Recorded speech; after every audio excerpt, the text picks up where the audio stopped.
Beberapa waktu terakhir viral pernyataan PDIP soal program lumbung pangan sebagai kejahatan lingkungan menjadi pembicaraan. Menanggapi hal itu, pernyataan Jokowi soal program food estate atau lumbung pangan itu justru balik menjadi sorotan.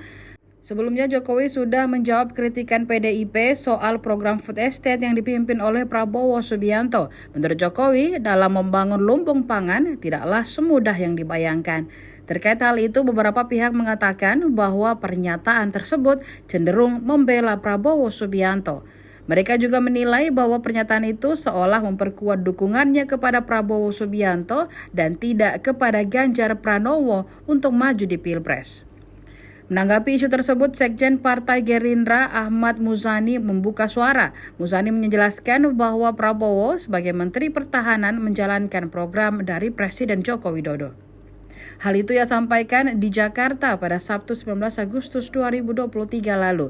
Ia menegaskan bahwa setiap program yang dijalankan Prabowo sebagai Menhan merupakan visi misi dari Jokowi. Muzani menyebutkan bahwa tidak ada program kerja atau visi misi menteri dalam Kabinet Indonesia Maju kala ini. Maka dari itu, setiap hal yang dilakukan Prabowo Subianto sebagai Menhan adalah menjalankan program dari Presiden Joko Widodo secara langsung.